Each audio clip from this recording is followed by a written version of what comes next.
Hello friends, എല്ലാവർക്കും good morning. അപ്പോൾ മഴതോരും മുമ്പിയുടെ ഇന്നത്തെ സൂപ്പർ ഹിറ്റ് വിശേഷത്തിലേക്ക് എല്ലാവർക്കും സ്വാഗതം. അങ്ങനെ നമ്മുടെ മുത്തശ്ശിയാണ് കാണിക്കുന്നത്. അപ്പോൾ മുത്തശ്ശിയുടെ അടുത്തേക്ക് വൈജ വന്നിരിക്കുക. അപ്പോൾ മുത്തശ്ശി പതിയെ കണ്ണൂർ കഴിഞ്ഞപ്പോഴേക്ക് അയ്യോ ഇത് വൈജയല്ലേ എന്നൊക്കെ ഇങ്ങനെ ചോദിക്കുകയാണ്. അതെ, ഞാൻ വൈജ തന്നെയാണ്. എടി നീ ഇത് എപ്പോൾ വന്നു? എന്നാലും നിനക്ക് എന്നെ കാണാനായിട്ട് തോന്നിയല്ലോ, വാ വാ മോളെ വന്നിരിക്കടേ എന്നൊക്കെ പറഞ്ഞുകൊണ്ട് ക്ഷണിച്ചിങ്ങനെ ഇരുത്തുകയാണ്. അതെന്താ പെട്ടെന്ന് വരാനുള്ള കാരണം? ആരെ കാണാൻ വേണ്ടി വന്നതാ? ശിവനെ കാണാൻ വേണ്ടി വന്നതാണെന്ന് ചോദിച്ചപ്പോഴേക്ക് ഞാൻ ശിവേനെ കാണാൻ വേണ്ടി ഒന്നും വന്നതല്ല, ഇവിടെ താമസിക്കാൻ വേണ്ടി വന്നതാണെന്ന് പറയുകയാണ്. താമസിക്കാൻ വേണ്ടിയോ? നീ എന്തൊക്കെയാ വൈജയെ പറയുന്നത്? എനിക്ക് അങ്ങോട്ട് മനസ്സിലാവുന്നില്ല എന്നൊക്കെ പറഞ്ഞപ്പോഴേക്കും അതെ, ആ വീട് വിട്ട് ഞാൻ ഇറങ്ങി. ഞാനിനി ഇവിടെയാ താമസിക്കാനായിട്ട് പോകുന്നത്. ഇത് എൻ്റെയും കൂടി വീടല്ലേ, അപ്പം എനിക്കിവിടെ താമസിക്കാമല്ലോ. ഒരു വാടക വീട് കിട്ടുന്നത് വരെ ഞാൻ ഇവിടെ തന്നെ തങ്ങും. നീ എന്തൊക്കെയാ വൈജി പറയുന്നത്? വാടക വീടോ? നീ എന്തിനാ ആ വീട്ടിൽ നിന്ന് ഇറങ്ങിയത്? നിനക്ക് എന്തിൻ്റെ കേടുണ്ടായിട്ടാണ്? എല്ലാം സമാധാനപരമായിട്ട് എല്ലാം നീക്കിയാൽ പോരെ? എന്ത് സമാധാനപരം? എനിക്കിനി അങ്ങോട്ട് പോകാനായിട്ട് കഴിയില്ല. അവിടെ എനിക്ക് ഇഷ്ടമില്ലാത്ത ചിലരൊക്കെ ഉണ്ട്. അവർ പോയാൽ മാത്രമേ ഞാനിനി ആ വീട്ടിലേക്ക് കയറി ചെല്ലുള്ളൂ എന്നൊക്കെ വൈജ പറയാം. ഇത് കേട്ടുകഴിഞ്ഞപ്പോഴേക്ക് മുത്തശ്ശിക്കാണെങ്കിലും ആക്കി കലിയും വരികയാണ്. നിന്നോടൊക്കെ പറഞ്ഞിട്ട് ഒരു കാര്യമില്ല. നീ എന്തിനാണ് വൈജയെ തെറ്റിന് മേലെ ഇങ്ങനെ തെറ്റ് ചെയ്തുകൊണ്ടിരിക്കുന്നത് എന്ന് പറഞ്ഞപ്പോൾ ഞാൻ എന്ത് തെറ്റ് ചെയ്തെന്നാ? ഞാനൊരു തെറ്റും ചെയ്തിട്ടില്ല. ഞാൻ ചെയ്ത തെറ്റ് എന്തെങ്കിലും ഒന്ന് പറ. എന്നിട്ട് നീ ചെയ്ത തെറ്റാണ് ആദ്യം ആരെയും അനുസരിക്കാത്തത്. നീ നിന്റെ ഭർത്താവിനെ അനുസരിക്കാറുണ്ടോ? നീ മക്കൾ പറയുന്നത് അനുസരിക്കാറുണ്ടോ? ഈ അമ്മയും ആങ്ങളെമാരും പറയുന്നത് അനുസരിക്കാറുണ്ടോ?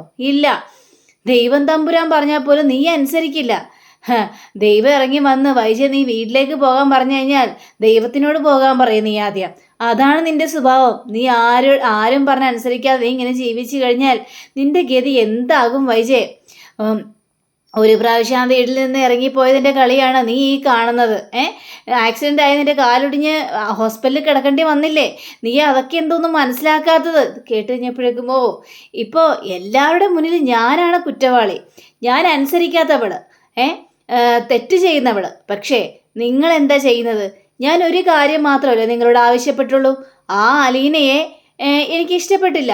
ആ വീട്ടുജോലിക്കാരിയെ ആ വീട്ടിൽ നിന്ന് ഇറക്കി വിടാൻ മാത്രമല്ല ഞാൻ പറഞ്ഞുള്ളൂ. എന്നിട്ട് നിങ്ങളത് കേട്ടോ?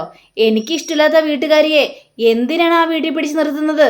എനിക്ക് താല്പര്യമില്ലെന്നേ. എനിക്കിഷ്ടമില്ലാത്തൊരു കാര്യം വേണ്ടാന്ന് പറഞ്ഞു കഴിഞ്ഞാൽ അത് നിങ്ങൾക്കൊക്കെ അംഗീകരിച്ച് തരാനായിട്ട് വല്ലാത്തൊരു മടി. അപ്പോൾ നിങ്ങൾക്കൊക്കെ ജയിക്കണം. ഈ വൈജയ്ക്ക് ജയിക്കാനുള്ള ഒരു ചാൻസ് നിങ്ങൾ തരില്ല അല്ലേ? ഇത് കേട്ടുകഴിഞ്ഞപ്പോഴേക്കും ആ അലീന നിന്നോട് എന്ത് തെറ്റ് ചെയ്തിട്ടാ?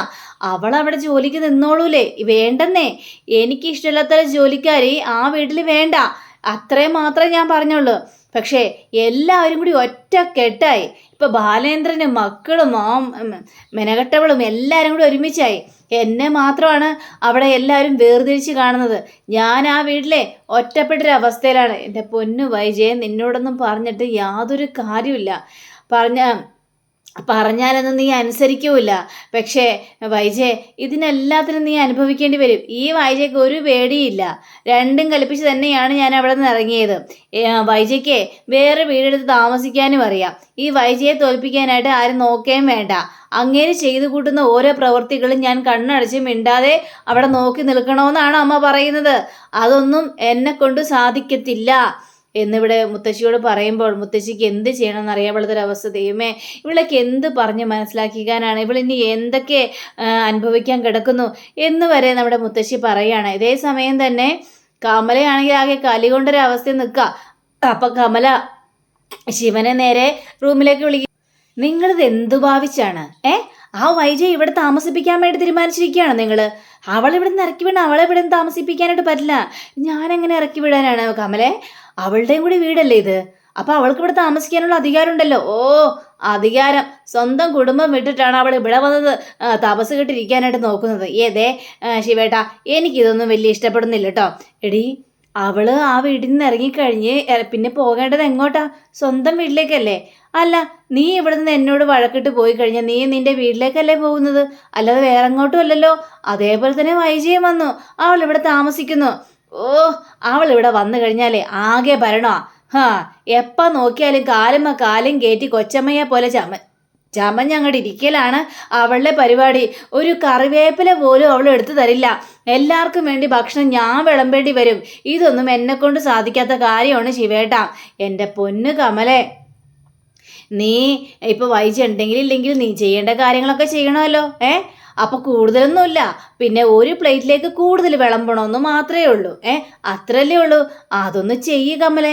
അതിനിപ്പോൾ എന്താ, 56 വർഷമൊന്നും അവളിവിടെ ജീവിക്കാനായിട്ട് പോകുന്നില്ല. അവൾ വാടക വീട് കിട്ടിക്കഴിയാൻ നേരത്ത് മാറൂന്നല്ലേ പറഞ്ഞത്. അപ്പം അതുവരെ ഒന്ന് ക്ഷമിച്ചാൽ എന്താണ് കുഴപ്പം? എൻ്റെ ശിവേട്ടാ, നിങ്ങൾക്ക് അങ്ങനെയൊക്കെ പറയാം. ഇനി അവൾ ഏത് സമയം അമ്മയുടെ അടുത്തേക്ക് തന്നെയായിരിക്കും. അമ്മയ്ക്കാണെങ്കിൽ എൻ്റെ കുറ്റം പറയാൻ ആരെങ്കിലും കിട്ടാൻ വേണ്ടി കാത്തിരിക്കുക. അവരോട് അവസാനം വരെ കിടന്നുറങ്ങുന്നത് വരെ അമ്മ ഇങ്ങനെ എൻ്റെ കുറ്റങ്ങൾ പറഞ്ഞുകൊണ്ടേയിരിക്കും. അതേപോലെ തന്നെ ഇപ്പോൾ വൈജിയോട് എൻ്റെ കുറ്റങ്ങളായിരിക്കും പറഞ്ഞിട്ടുണ്ടാവുക. എടീ, അമ്മ കുറ്റം കുറ്റം പറയാതിരിക്കേ, എന്ത് വേണമെങ്കിലും ചെയ്യട്ടെ. അതിനെക്കുറിച്ചൊന്നും നീ ഓർത്ത് ബേജാറാവേണ്ട ആവശ്യമില്ല. നീ അങ്ങോട്ട് ശ്രദ്ധിക്കേ വേണ്ട. ഞാനൊന്നും കേട്ടില്ല എൻ്റെ രാമനാരായണ എന്നും പറഞ്ഞുകൊണ്ട് മാറി നിന്നാ പോരെ. അപ്പോൾ കൂടുതൽ പ്രശ്നങ്ങളിലേക്ക് പോകില്ലല്ലോ. അത്രേ മാത്രം മതി എന്നൊക്കെ കമലയോട് പറയാണ്. കമലയ്ക്കാണെങ്കിൽ തലക്ക് ഭ്രാന്ത് പിടിച്ചിട്ട് ഒരവസ്ഥയിലാണ് നിൽക്കുക. ഈ സമയം തന്നെ ബബിതയെ കാണിക്കുകയാണ്. അപ്പോൾ ബബിതയാണെങ്കിൽ ഒരു സമാധാനവും ഇല്ല. അപ്പോഴാണ് അലീനയും രോഹിത്തും കൂടി ഓട്ടോറിക്ഷ വന്ന് ഇറങ്ങുന്നത്. അപ്പോൾ ബബിത അങ്ങനെ നിൽക്കുന്നത് കാണുകയാണ്. അപ്പോൾ നമ്മുടെ അലീനയാണെങ്കിൽ അങ്ങോട്ട് നോക്കി രോഹിത്തെ എന്ന് പറയുമ്പോൾ രോഹിത് ചിരിച്ചുകൊണ്ട് ഓട്ടോറിക്ഷക്കാരന് പൈസ കൊടുക്കുക. അപ്പോൾ ഇവർ രണ്ടുപേരും കൂടി നേരെ വീട്ടിലേക്ക് കയറി ചെല്ലുകയാണ്. അപ്പോൾ അലീനയോട് ബബിത ചോദിക്കണം, അലീന ചേച്ചി, നിങ്ങൾ എന്താ എന്നെക്കുറിച്ച് പറഞ്ഞത്? എന്താ കുറ്റം പറഞ്ഞാലേ? നിങ്ങൾ എന്നെ കളിയാക്കിയല്ലോ. അയ്യോ മോളെ, കളിയാക്കിയെന്നോ? ഞങ്ങളോ? എന്തിനാ മോളെ കളിയാക്കുന്നത്? അല്ല, ചേച്ചി എന്തോ പറഞ്ഞു, അപ്പോൾ രോഹിതേട്ടൻ ചിരിക്കുന്നത് ഞാൻ കണ്ടായിരുന്നല്ലോ. ഓ, അതാണോ? അല്ല, ഞാൻ പറയായിരുന്നു, നമ്മളെ കാത്ത് ഇങ്ങനെ കുറേ നേരമായി ബബിത നോക്കി നിൽക്കുന്നത് കണ്ടില്ലേ എന്നും പറഞ്ഞുകൊണ്ട് കാണിച്ചെന്ന് മാത്രമേ ഉള്ളൂ. ശരിയാ, ഞാൻ കുറേ നേരമായി ഇവിടെ തന്നെ നിൽക്കുന്നു എന്ന് പറഞ്ഞപ്പോഴേക്കും എന്താ മുഖത്തൊരു വൈക്ലഭ്യം? എന്തെങ്കിലും പ്രശ്നമുണ്ടോ? ആരെങ്കിലും വഴക്ക് പറഞ്ഞോ മോളെ എന്ന് അലീന ചോദിക്കുകയാണ്. എന്നെ ആരും വഴക്കൊന്നും പറഞ്ഞില്ല, പക്ഷെ അമ്മ പോയി. അമ്മ പോയെന്നോ? ആ, അമ്മ പോയി. എങ്ങോട്ട് പോയി? അങ്ങനെ ബബിത കാര്യങ്ങളെല്ലാം പറയുകയാണ്. ഇത് കേട്ട് അലീനയ്ക്ക് സങ്കടം തോന്നി. അപ്പോഴാണ് രോഹിത് കയറി വരുന്നത്. അപ്പോൾ രോഹിത് ചോദിക്കരുതെന്ന് രണ്ടുപേരും ഇങ്ങനെ നോക്കി നിൽക്കുന്നത്. ഇതെന്താ പ്രശ്നം? രണ്ടുപേരുടെ മുഖത്തൊരു സന്തോഷമില്ലല്ലോ. എന്തെങ്കിലും ഗോളുണ്ടോ എന്ന് ചോദിച്ചു കഴിഞ്ഞപ്പോഴേക്കും അത് പിന്നെ അമ്മ പോയി രോഹിതേട്ടാ എന്ന് പറഞ്ഞപ്പോഴേക്കും അമ്മ പോയിന്നോ? എങ്ങോട്ട് പോയെന്ന്? കൊല്ലപ്പള്ളിയിലേക്കാണ് പോയിരിക്കുന്നത്. ബാഗും പെട്ടിയെല്ലാം എടുത്തിട്ടാണ് പോയത്. ഞാൻ ഒരുപാട് തടയാനായിട്ട് നോക്കി, പക്ഷെ അതൊന്നും സമ്മതിക്കുന്നില്ല. അമ്മയ്ക്ക് ഇവിടെ നിൽക്കാൻ താല്പര്യമില്ലെന്നും പറഞ്ഞുകൊണ്ടാണ് നിന്നത്. ഇത് വല്ലാത്തൊരു കഷ്ടമായി പോയല്ലോ. ബബിതേ, നോക്കിക്കണ്ടേ, എന്നെ കോളേജിലേക്ക് തിരിച്ചെടുത്തു. അതിൻ്റെ സന്തോഷത്തിലാണ് ഞങ്ങളിതെല്ലാം മേടിച്ചുകൊണ്ട് വന്നത്, ആഘോഷിക്കാൻ വേണ്ടി. കേക്ക് മുറിച്ച് എല്ലാവരും കൂടി ആഘോഷിക്കാനായിട്ട്. അപ്പോൾ ബബിത ചോദിക്കുകയാണ്, ഓ, രോഹിതേട്ടനെ കോളേജിലേക്ക് തിരിച്ചെടുത്തല്ലേ? അതേന്നേ, അതിൻ്റെ സന്തോഷത്തിൽ ആർമാദിക്കാൻ വേണ്ടിയല്ലേ വന്നത്. അപ്പോൾ ഇങ്ങനെയാണോ സംഭവിച്ചത്? ഇത് ഇപ്പം എങ്ങനെ ആഘോഷിക്കാനില്ല ചേച്ചി? മോളെ ബബിതേ, നീ അച്ഛനോട് വിളിച്ച് കാര്യങ്ങളെല്ലാം പറഞ്ഞായിരുന്നോ? ഞാൻ അച്ഛനോട് ആരോടൊന്നും പറഞ്ഞിട്ടില്ല. ആകെ തല പുകഞ്ഞ് എന്ത് ചെയ്യണമെന്ന് അവസ്ഥ നിൽക്കുകയായിരുന്നു ഞാൻ ആരോടൊന്നും പറഞ്ഞിട്ടില്ല എൻ്റെ അലീന ചേച്ചി എന്ന് പറയുകയാണ്. ശരി, ഇതിലിപ്പോൾ എന്തെങ്കിലും ഒരു തീരുമാനം ഉണ്ടാക്കണമല്ലോ. ഉണ്ടാക്കാതിരിക്കാനായിട്ട് കഴിയില്ലല്ലോ. എന്ത് തീരുമാനം ഉണ്ടാക്കാനായിട്ട്? ഞാൻ ഏതായാലും അച്ഛനോട് വിളിച്ച് പറയട്ടെ. നമ്മളെല്ലാവരും കൂടി അങ്ങോട്ട് ചെല്ലുന്നു. കൃഷ്ണമോളും വരട്ടെ. അതിനുശേഷം നമുക്ക് എല്ലാവർക്കും കൂടി കൊല്ലപ്പള്ളിയിലേക്ക് പോകാം. കൊല്ലപ്പള്ളിയിലേക്ക് പോയിട്ട് അമ്മയും കൊണ്ടേ നമ്മൾ തിരിച്ചു വരുള്ളൂ. ചേച്ചി, അതൊക്കെ നടക്കോന്നേ? നമ്മളല്ലെങ്കിൽ നടത്തിയെടുക്കും. രണ്ടും കൽപ്പിച്ച് തന്നെയാണല്ലോ നമ്മളും പോകുന്നത്. ഞാൻ ഏതായാലും അച്ഛനോട് കാര്യങ്ങളെല്ലാം വിളിച്ച് പറയട്ടെ എന്നും പറഞ്ഞുകൊണ്ട് അലീന അകത്തേക്ക് കയറി പോവാണ്. അപ്പോൾ ബബിതയ്ക്കും രോഹിത്തും ആണെങ്കിൽ ഭയങ്കര സങ്കടം തോന്നി. എങ്ങനെയെങ്കിലും അമ്മ ഇങ്ങോട്ട് തിരിച്ചു വന്നാൽ മതിയായിരുന്നു എന്ന് ചിന്തിച്ച് അങ്ങനെ അലീന ഡ്രസ്സെല്ലാം മാറി വരികയാണ്. അപ്പോൾ ബബിത ചോദിക്കുകയാണ്, ചേച്ചി ഡ്രസ്സെല്ലാം മാറിയോ എന്ന് ചോദിച്ചപ്പോഴേക്കും ഡ്രസ്സ് മാറി. അത് നല്ല ഡ്രസ്സാണല്ലോ, നമ്മൾ കൊല്ലപ്പള്ളിയിലേക്ക് പോകുമല്ലേ, അപ്പോൾ പിന്നെ വരുന്നത് ഏത് കോലത്തിലാണെന്ന് ആർക്കറിയാം. അയ്യോടാ, നമ്മളെന്താ തൊഴിലുറപ്പിന് പോകണം? പോടി, ചുമ്മാ തമാശ പറയാതെ എന്ന് പറയുകയാണ്. അവിടെ ചെന്ന് കഴിഞ്ഞിട്ടുണ്ടെങ്കിലേ അതെ കമലാൻ്റി ഇല്ലേ, കമലാൻ്റി ചൂലുമ്മ ചാണകം മുക്കിക്കൊണ്ട് വരും. ചിലപ്പോൾ അടിയോടടിയായിരിക്കും, അടിച്ച് നമ്മളെ പുറത്താക്കും. അതുകൊണ്ടാണ് ഞാൻ ഈ ഡ്രസ്സ് ഇട്ടത്. അപ്പോൾ കൃഷ്ണമോള് വരികയാണ്. ആഹാ, അലീന ചേച്ചി ഡ്രസ്സെല്ലാം മാറിയോ? ഞാൻ മാറി. എങ്കിൽ പിന്നെ ഞാനൊന്ന് റെഡിയായിട്ട് വരട്ടെ കേട്ടോ എന്നും പറഞ്ഞുകൊണ്ട് നമ്മുടെ കൃഷ്ണമോളും പോവാണ്. ഏതായാലും അച്ഛനെ വിളിച്ച് പറഞ്ഞിട്ടുണ്ടല്ലോ അല്ലേ. രോഹിത്തെ എന്ന് പറഞ്ഞപ്പോഴേക്കും രോഹിത്തും വരികയാണ്. അതെ, അച്ഛനോട് ഞാൻ സംസാരിച്ച് കഴിഞ്ഞപ്പോഴേക്കും നിങ്ങൾ പൊയ്ക്കോ, വീട് താക്കോലിട്ട് പൂട്ടിയിട്ട് പോയാൽ മതി, എൻ്റെ സ്പെയർ കീ ഉണ്ട് എന്നൊക്കെയാണ് പറഞ്ഞത് അച്ഛൻ. അച്ഛനും വല്ലാത്തൊരു ടെൻഷനൊക്കെ ഉണ്ട്. അച്ഛൻ അങ്ങനെ ടെൻഷനൊന്നും കാണില്ല എന്നവിടെ സംസാരിക്കാം. അങ്ങനെ ശരിയെന്നാ പിന്നെ പോയാലോ എന്ന് പറഞ്ഞുകൊണ്ട് ഇവർ എല്ലാവരും കൂടി കൊല്ലപ്പള്ളിയിലേക്ക് പോവാം. കൊല്ലപ്പള്ളിയിലേക്ക് പോയി കൊല്ലപ്പള്ളിയുടെ വീടിൻ്റെ വാതിക്കൽ വന്നിങ്ങനെ കാർ നിർത്തുമ്പോൾ എല്ലാവരും അങ്ങോട്ടും ഇങ്ങോട്ടും പരസ്പരം നോക്കുക. ഇനി എന്തായിരിക്കും സംഭവിക്കാൻ പോകുന്നതെന്ന് ആലോചിച്ചിട്ട് ഇവർക്ക് ഒരു എത്തും പിടിയും കിട്ടുന്നില്ല. അങ്ങനെ നമ്മുടെ രോഹിത് പറയാണ്, ദൈവമേ, ഇനി വിളിച്ചു കഴിഞ്ഞിട്ടുണ്ടെങ്കിൽ അമ്മ വരുമോ?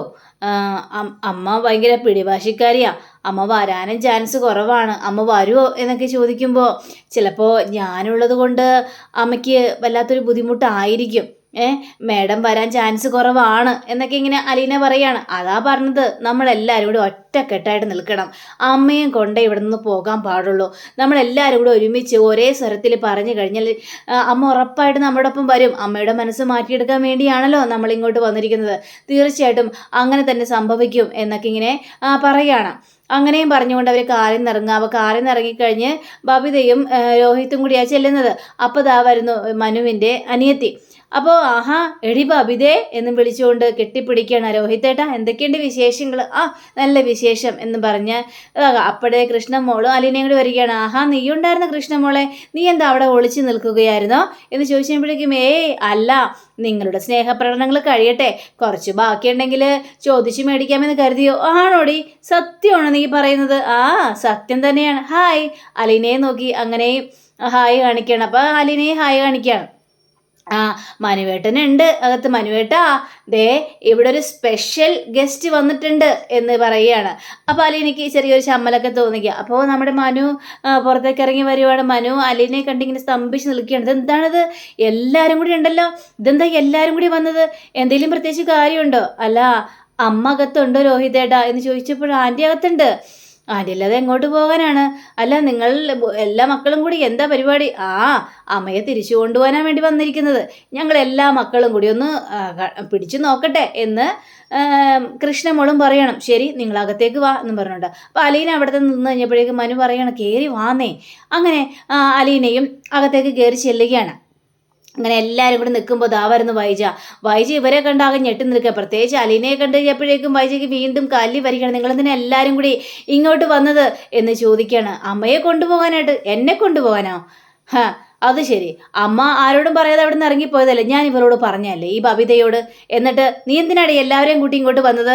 അമ്മ പിന്നെ ദേഷ്യത്തിൽ പെട്ടിയും കിടക്കെടുത്ത് ഇങ്ങോട്ട് പോകുന്നതല്ലേ. ഞാനേ ഒളിച്ചോടിയൊന്നും പോയിട്ടില്ലല്ലോ, ഞാൻ വന്നത് എൻ്റെ വീട്ടിലേക്കാണ്, ഇവിടെ താമസിക്കാനായിട്ട്. അത് ഞാൻ പറഞ്ഞതുമാണ്. അപ്പോൾ എൻ്റെ വീട്ടിലേക്ക് വരാൻ എനിക്കെന്താ ആരെങ്കിലുടെയും അനുവാദങ്ങൾ വേണോ എന്നിങ്ങനെ ചോദിക്കുമ്പോൾ അലീനയെ തുറച്ചു നോക്കുകയാണ് വൈജ.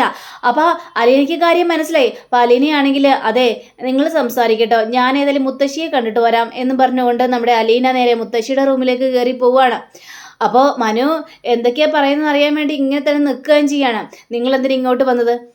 ഞങ്ങൾ അമ്മയെ കൂട്ടിക്കൊണ്ടു പോകാൻ വന്നത്, ഇനി ഇവിടെ നിൽക്കണ്ട, അമ്മ തിരിച്ചു വന്നണ്ടേ. അമ്മയ്ക്കൊരു കാര്യം അറിയോ, ഞാൻ എന്നെ കോളേജിലേക്ക് തിരിച്ചെടുത്തു. അതിൻ്റെ ആഘോഷത്തിനായിട്ട് സ്വീറ്റ്സും കേക്കും ഒക്കെ മേടിച്ചിട്ടാണ് വന്നത്. ആ സമയത്ത് അമ്മ ഇല്ലാതിരുന്നാൽ ഞങ്ങൾ എത്രമാത്രം സങ്കടപ്പെടുമെന്ന് അമ്മയ്ക്ക് അറിയാവോ? അമ്മ എന്തിനാ അവിടെ നിന്ന് ഇറങ്ങിപ്പോകുന്നത് അമ്മേ എന്ന് ചോദിക്കുകയാണ്. അത് ശരി, അത്രയ്ക്ക് സ്നേഹമുണ്ടോ? എങ്കിലൊരു കാര്യം ചെയ്യ്, ഞാൻ അങ്ങോട്ട് തിരിച്ചു വരാം. പക്ഷേ വെറുതെ അല്ല, ബാലചന്ദ്രൻ എന്നെ വന്ന് വിളിക്കണം. അത് വെറുതെ വിളിച്ചാൽ പോരാ, ആ ഒരുമ്പെട്ടവളില്ലേ അലീന, അവളെ അടിച്ച് പുറത്താക്കി ചെയ്തു പോയ തെറ്റിനെല്ലാം മാപ്പ് പറഞ്ഞ് എന്നെ വന്ന് വിളിക്കണം. എന്നാൽ മാത്രമേ ഞാൻ ആ വീട്ടിലേക്ക് തിരിച്ചു വരത്തുള്ളൂ എന്നിങ്ങനെ സംസാരിക്കുകയാണ്. ഇത് കേട്ട് കഴിഞ്ഞപ്പോഴേക്കും നമ്മുടെ കൃഷ്ണമോളാണെങ്കിൽ അത് നടന്നത് തന്നെ. അച്ഛൻ പിച്ചക്കാരനല്ല, അങ്ങനെ പിച്ചക്കാരനാവണം അങ്ങനെ വന്ന് വിളിക്കണമെങ്കിൽ. എടി, എനിക്ക് അങ്ങോട്ട് വരാനായിട്ട് ഒരു നിർബന്ധവും ഇല്ല, ഞാൻ ഇവിടെ തന്നെ നിന്നോളാം എന്ന് എല്ലാവരുടെ മുന്നിൽ പറയാണ്. എല്ലാവരും സ്തംഭിച്ചിങ്ങനെ നോക്കി നിൽക്കാം. അപ്പം അങ്ങനെയും കാണിച്ചുകൊണ്ടാണ് നമ്മുടെ ഇന്നത്തെ റിവ്യൂടെ അവസാനിച്ചിരിക്കുന്നത്. അടുത്ത റിവ്യൂവിനെ കാത്തിരിക്കുക, സബ്സ്ക്രൈബ് ചെയ്യുക. എല്ലാവർക്കും നല്ലൊരു ദിനം ആശംസിച്ചുകൊണ്ട് തന്നെ നമസ്കാരം. Thank you. See you. By.